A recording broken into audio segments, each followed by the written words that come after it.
салом бинандагони азиз, имрӯз 14 октябр аст, аввали ҳафтаи корӣ. Дар нашри навбатии барномаи хабариву таҳлили ахбори озодӣ ин мавзӯъҳоро ба баррасӣ гирифтаем. вазири тоҷик аз муносибати дӯстонаи Тоҷикистону Русия ва Эмомали Раҳмону Владимир Путин гуфт, мақомоти Русия аз идомаи тафтишу ихроҷи муҳоҷиронд. дар ҳамлаи ҳизбулло 4 сарбози исроилӣ кушта шуданд. беҷойшудашудагони лубнонӣ аз рӯзҳои сахт хаста гардиданд. дар ин 12 моҳ ки инҷо ҳастем бисёр сахт мегузарад. хонаро бисёр ёд кардем. мехоҳем зудтар баргардем. ва мавсими грин-корт оғоз ёфт. ҳолдонҳо мегӯянд солҳои охир тоҷикистониён мехоҳанд оилавӣ ба амрико ҳиҷрат кунанд. шаҳротиш хубтарай, ҳам дастгирии муҳоҷирати меҳнатиш хубтарай, чем Русия. бо вуҷуди баёнияҳои батакрор дар бораи беэҳтиромии мақомоти Русия ба ҳуқуқи шаҳрвандони Тоҷикистон, вазири умури хориҷӣ Сироҷиддини Муҳриддин гуфтааст, ки муносибати ду кишвар ҳеҷ мушкиле надоранд. ӯ айни замон дар мусоҳиба ба телевизиони давлатии Русия афзудааст, муносибатҳои шахсии раҳбарони ду кишвар Эмомали Раҳмон ва Владимир Путин дӯстонаву бародарона аст ва ҳамеша чунин хоҳад монд. пеш аз ин ва дар ҳафтаи гузашта Сироҷиддин Муҳриддин дар нишасти ҳамтоёнаш аз кишварҳои иттиҳоди давлатҳои мустақил дар Москав аз нақзи ҳуқуқи тоҷикон ба виҷа донишҷӯёну муҳоҷирон хабар дод. ҳамин гуна сарвазир Қои Расулзода ва омбудсмени Тоҷикистон Умед Бобозода аз бадрафторӣ бо муҳоҷирони тоҷик дар Русия изҳори нигаронӣ карда буданд. айни замон мавҷи амалиётҳои сартосарӣ алайҳи муҳоҷирон дар манотиқи гуногуни Русия идома дорад. масалан дар вилояти Ярослав дар чорчӯби амалиёти Нелегал 2024 нирӯҳои амниятӣ тақрибан 500 муҳоҷирро дастгир карданд. низомиён дар ҷойҳое ки шаҳрвандони хориҷӣ кор мекарданд рейдҳо анҷом дода 700 000 рубл ҷарима ситониданд. амри ихроҷи 100 муҳоҷирро содир карданд ва 15 нафари онҳо аз ҳаққи вород ба Русия маҳрум шуданд. ҳафтаи гузашта сабти ном барои ширкат дар озмуни грин-карт ё корти сабзи амрико шурӯъ шуд. ёлоти муттаҳида ҳар сол тавассути корти сабз барои даҳо ҳазор кас ҳаққи иқомату корро дар ин кишвар фароҳам меорад. ҳамасола ҳазорон зодагони Тоҷикистон бахти худро аз ин роҳ месанҷанд. таври мусоҳибони ҳамкорам Шаҳлои Абдулло гуфтанд, дар миёни довталабони кору зиндагӣ дар Амрико онҳои имсол зиёданд, ки аз Русия ихроҷ шуданд. маркази сабти ном барои ширкат дар озмуни грин-корт ё корти сабзи амрико. масъулони ин марказҳо ки ба пур кардани дархостҳо барои иштирок дар озмуни грин-корт машғуланд, мегӯянд солҳои охир сокинон бештар мехоҳанд оилавӣ ба амрико сафар кунанд. оилавӣ бисёр меспоранд, ба хотире ки дута код мегиранд. якта ба номи оилаш мешавад, якта ба номи шавҳар, якта ба номи зан мешавад. дута оила мешавад, дута код мешавад. кадомеш ки агар ки аз ҳарду буранд метавонанд рафта. сабти ном барои ширкат дар озмуни грин-корти амрико аз 2 октябр оғоз шуда 5 ноябр ба анҷом мерасад. иёлоти муттаҳида ҳар сол тавассути корти сабз барои 55 000 нафар аз саросари ҷаҳон имкони дарёфти ҳаққи иқомат ва кор дар ин кишварро фароҳам меорад. зафарҷон соли дуюм аст ки бахти худро месанҷад. вай барои пур кардани дархост ё анкета аз ноҳияи Кушониён ба шаҳри Бухтар омадааст. шаҳротиш хубтарай, ҳам дастгирии муҳоҷирати меҳнатиш хубтарай, чем Русия. дар шаҳри Кулоб низ марказҳои пур кардани дархости грин-корт ин шабу рӯз серодам аст. Рустам Модинаев аз соли 2019 ин марказро роҳбарӣ мекунад ва ба сокинон дар пур кардани дархост барои корти сабз кӯмак мекунад. ба гуфтаи ӯ солҳои охир баробари дигар сокинон ба ӯ бештар муҳоҷироне муроҷиат мекунанд, ки аз Русия ихроҷ шудаанд.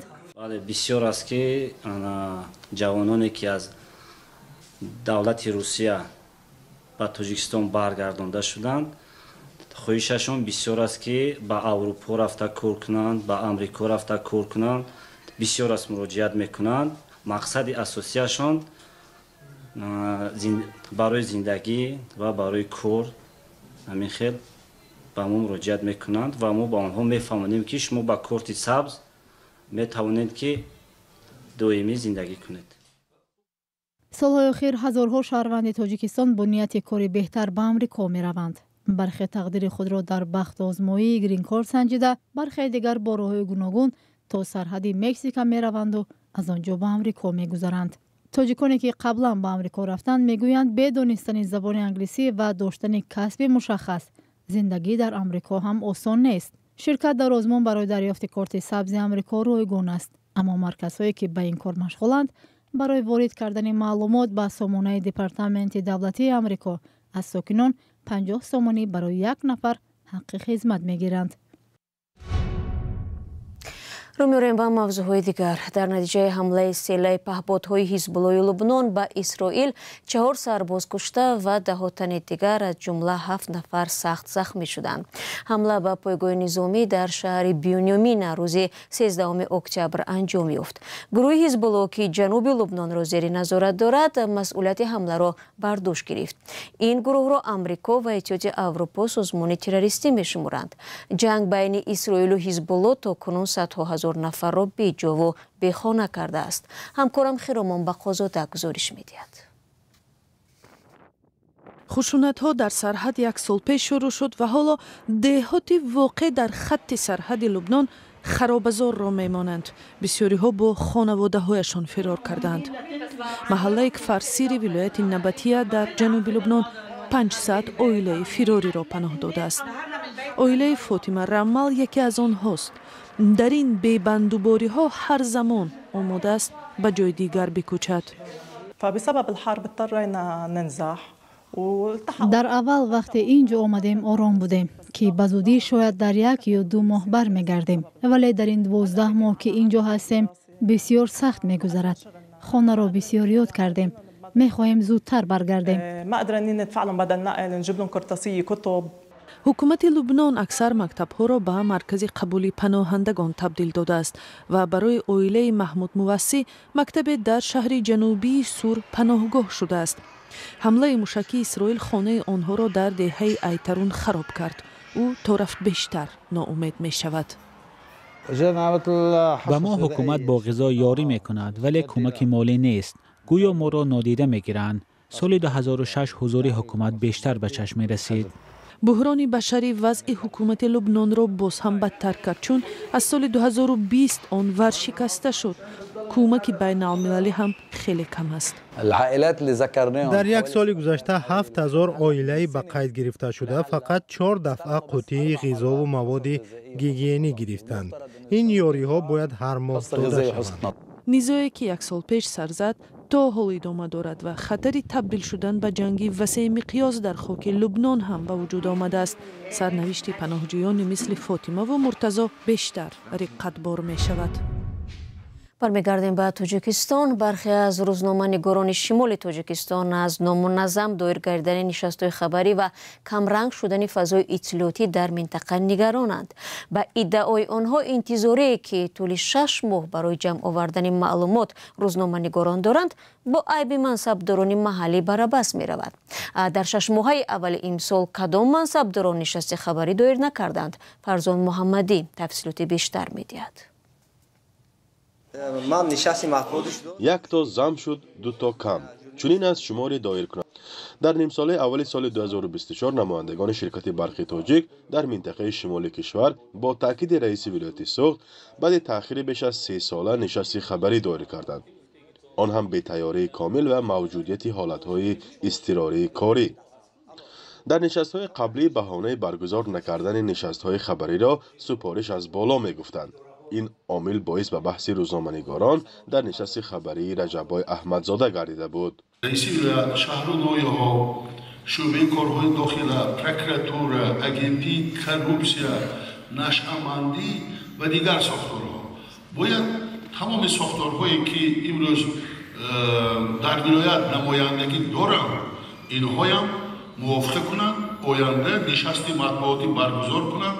имрӯз таклифу пешниҳодҳо, саволҳое ки имрӯз рӯзноманигорон, кормандони воситаҳои ахборӣ омад доранд, посух доданашон ҳатмӣ аст.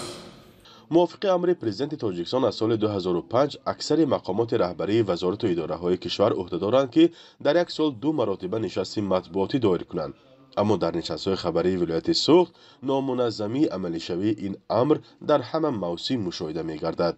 برای نمونه در نیم ساله اول 2024 ریاست اگنتی مبارزه علیه مواد نشه‌آور نزد پرزیدنت جمهوری تاجیکستان در ولایت سوخت و رئیس ناحیه باباجان غفوروف نشستی مطبوعاتی دایر نکردند. سبب دایر نشدن نهاد اولیه معلوم نشد و نمایندگان حکومت ناحیه باباجان غفوروف در رخصتی بودن رئیس را باعث به لغو نشست خبری گفتند. حالانکه از روی تجربه معاونان یا نمایندگان رئیس در حالت استثنایی می توانند جای عوض کننده شخص اول باشند.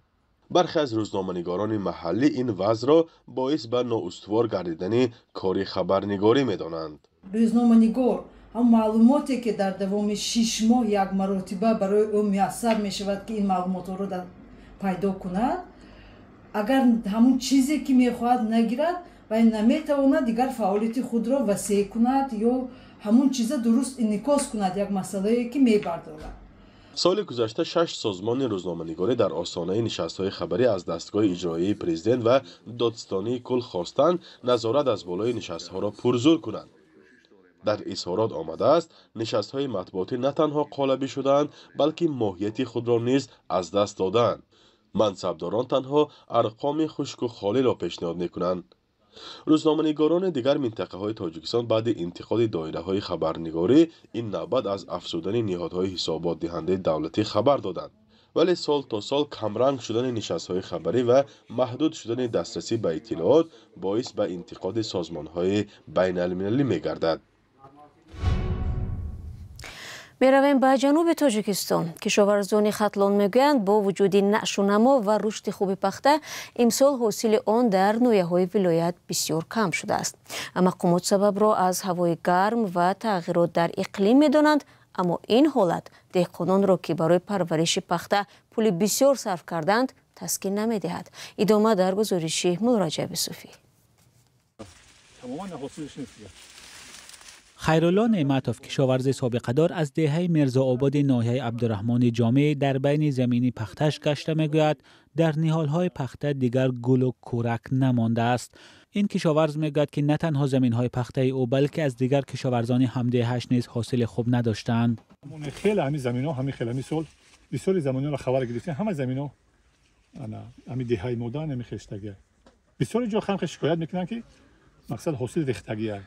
کشاورزان میگویند که سال گذشته میانه‌های ماه سپتامبر پخته‌چینی را آغاز کردند، ولی امسال اول سپتامبر آغاز شده که بستگی به حاصلناکی فرق کننده داشته است. من حقیقت بگیم تا 14 تن ما چیندیم مدرشت. سال گذشته تا هینا ما یکم چینک من 27 تن چینده بودم. یکم چینک داشت. پونه خیلی 10 سالها اگر حساب کنیم حاصل پونه به حد حاصل خوب داده بود پونه. زنان پخته‌چین میگویند که هرچند حاصل کم است آنها تلاش دارند روزیشان را از جویک‌های پخته پیدا کرده در زندگیشان صرف کنند. سال گذشته ساز بود، ای بهتر بود، بلندتر بود. این سال هم ساز بد نیست. ما چیندم ساز میچینیم تا سیم چینه تا چهارم چینه که میچینیم. کارمندان اداره کشاورزی ناحیه عبدالرحمن جامع گفتند که زیاده از 8000 گیتار پخته کش شده که نظر به سال گذشته 40 گیتار زیاد است، ولی آب و هوا به پخته‌زار زیان رساند. تا 60 تا 50 گرم گرم شد و این تاثیرش به اون پخته خیلی چیزی که پخته خودش تا 2 متر شد حاصلش نه و گل کردید رو است. کشاورزان از ناحیه‌های پنج و وخش نیز از حاصل کمی پخته خبر دادند. پخته از محصولات پردرآمد در جنوب تاجیکستان است. کشاورزان میگویند که معلوم نیست که با این حاصل خرج خود را پوشانده میتوانند یا نه. دوستان عزیز، برنامه ما در اینجا با آخر میرسد. سپاس که با ما بودید. خبر و گزارش‌های از این بیشتر و همیشه میتوانید در وبسایت azadi.org و صفحه‌های رادیو آزادی در فیسبوک، اینستاگرام، ایکس و تلگرام، تیک تاک و یوتیوب دسترس کنید. اگر شاهد حادثه شدید لطفاً ما را نیز در جریان گذارید. خود را احتیاط کنید. از آن وقت نگهبانتان.